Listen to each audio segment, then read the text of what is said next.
Bones in the woods. This is something that happened to I and a friend as kids, and is more of a disturbing discovery than a disturbing person. We were probably somewhere between 11 and 14 at the time, and it was the middle of the summer. I'd also something I didn't really come to understand until much later in life, when there was no way to resolve what he and I had seen. My house was in a valley. There were a few houses along the street with it, but the hills on either side were undeveloped forest back then. Me and my friend would hike up the hill behind my house, through a few miles of woods, and out the other side where there was a neighborhood that had a farm stand style shop with local honey and a bunch of cheap candy. We also just hung out in the woods a lot and would tell each other scary stories as we headed back home. None of them were all that scary looking back on the ones I can remember, but younger me was always a little spooked on the way back to my house. One dusk, while we were heading back for the day, I spotted a bit of white in a mound of moss. As a kid, I was always looking for interesting stuff to take home and collect, so I was immediately ready to go dig it out of the moss. When I did, I found it was a pelvis bone. It had probably been there for a long time. I remember it was pockmarked and dirty, worn away slightly from time. I was pretty scared for a second, but I remember that all sorts of animals have pelvis bones, and that this one must be from a deer or something like that. And my childish need to know it all, and jumping at my first non-frightening possibility, I told my friend it was a deer pelvis. We marveled at it for a bit, but put it back because I knew my dad would be mad if we brought back an old deer bone. I forgot about it for a long time. Many years went by, but eventually, I learned more about the shape of human bones as opposed to animals. I remember the shape I found quite clearly. It was almost certainly a human bone, and the size wouldn't have been an adult.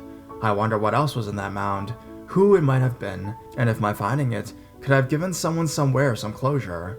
I went back and looked for it twice, thinking I might remember the part of the woods it had been in, but I never found it again.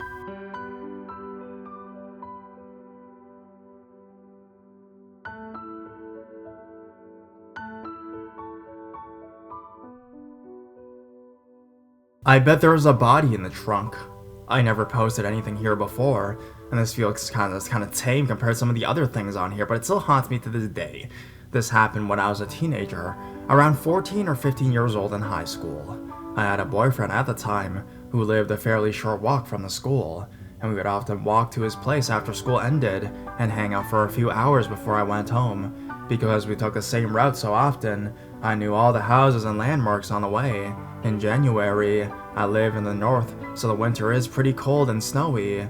My boyfriend and I started to notice a car that had been parked in the same spot for a while. We thought nothing of it at the time. Maybe the car had died in the cold and whoever owned it couldn't afford to have it repaired, but as spring came and the snow melted, the car was still there, parked in the same spot at the end of my boyfriend's street.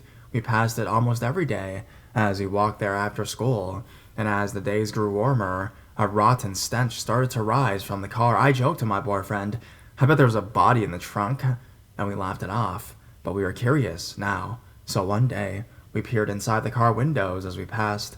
The car was messy but not filled with trash or food. A discarded backpack lay across the seat, and papers were strewn here and there. It just looked like any ordinary car, I guess, except we knew that it hadn't moved for months, and the smell was indescribable. The smell continued to get worse as the spring turned to the summer. One day, when I couldn't come over for some reason, my boyfriend and his dad decided to investigate the car. They found that the doors were unlocked, and the keys were inside the car. That was pretty strange.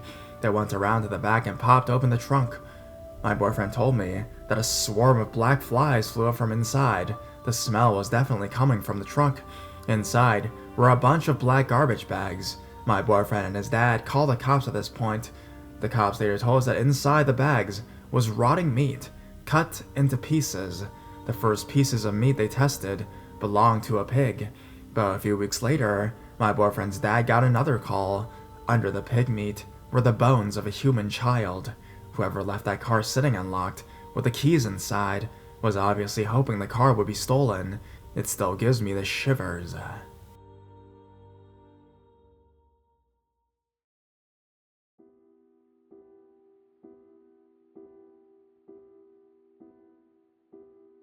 The Lady in the Woods. I've recently begun helping my mom sell my childhood home, and it sparked the memory of possibly the scariest thing that's ever happened to me. Me and my friends were 15. I grew up in a subdivision about 20 minutes away from any towns. It was a very safe neighborhood. Street lights on the corners, lots of kids. Lots of my classmates lived there as well, and there was never any fear with us walking to each other's houses or staying out after dark. My subdivision was about 3 miles long, and I lived at the very end of it. The last mile is a sharp right turn into a hill and has thick woods along both sides of the street, with 4 houses at the bottom, all surrounded by woods. My friend Maddie lived at the entrance of the subdivision. One year we got about 8 inches of snow and ice. It shut down the roads. People were stranded. Schools closed for a week. The first day of the snow, me, Maddie, and Kelly spent the whole day playing. We decided to have a big sleepover at Maddie's house that night. When the sun looked like it might start setting, we started the trek down to my house to get an overnight bag. By the time we finished packing, it was dark out. The woods always enchanted the darkness, but it didn't bother us. The 3 of us start walking, joking, enjoying the night air. The figure never moved, staring straight ahead. As we got to the bottom, we could see the hood was fur-lined, and they had some sort of black mask hiding their features. We started to get nervous. At this point, we're even with this person. It's blackout, the one streetlight illuminating the corner. After staring at the figure for about 45 seconds, Maddie finally called out, "Hey, stop messing with us, it's not funny!" At this point, the figure moved, only shuffling its feet to turn its body in our direction. They extended their hands towards us. Time stopped. I could feel my heartbeat in my throat. The figure gestured, "Come here," to us. Before turning and walking into the woods, we ran as fast as our feet would take us until we reached Maddie's house and deadbolted the door behind us. The next morning when I walked home, I stopped at the corner where the figure had been and felt pure genuine fear. There were 2 tracks of footprints, one leading out of the woods and one leading back in.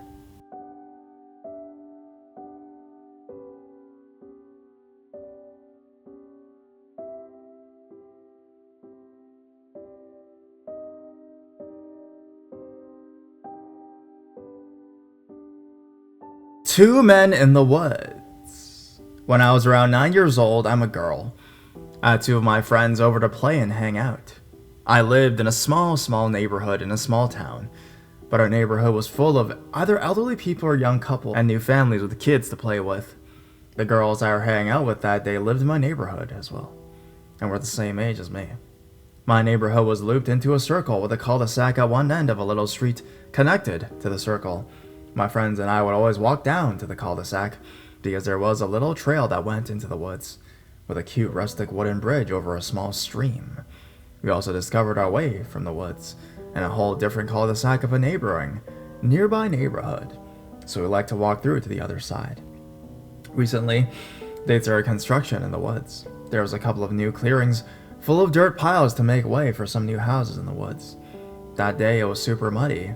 It rained the night before, and we all wore rubber rain boots. We started off down the path, stopping at the bridge.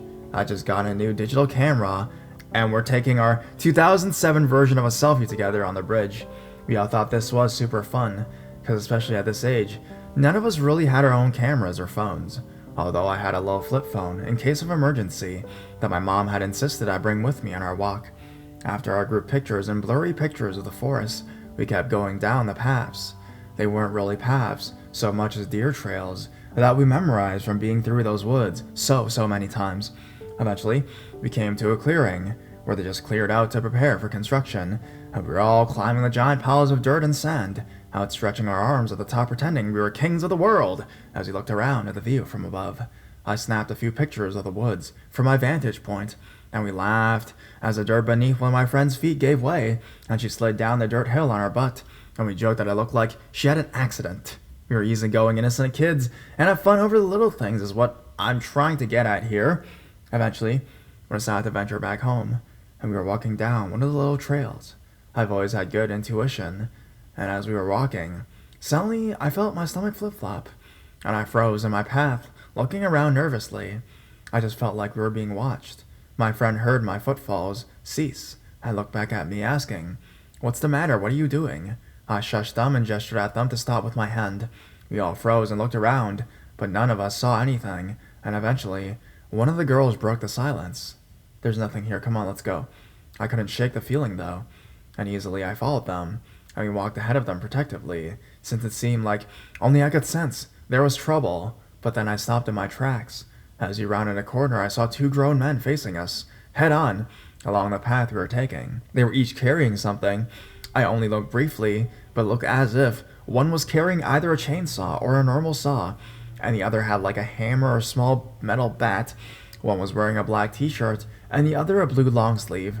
I told my friends to run, and we turned around, sprinting down the path we'd just taken, boots splattering the mud on our pants. I looked back, still running, and they were still following us, but it seemed as if they didn't know the woods as well as we did. I said, "Quick, run to the other neighborhood," and we kept going, weaving through the trees and bushes and thorns. It was like a cliché movie scene. As one of my friends fell and frantically scared, we helped her up and kept running. Eventually we could see the trees thinning as we neared the other cul-de-sac, and we ran though, our feet finally hitting pavement. We didn't stop though, we kept looking it through the neighborhood.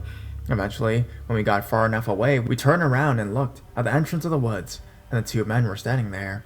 They hadn't entered the neighborhood, likely because it was more public than the woods, but we could see the blue shirt from where we stood.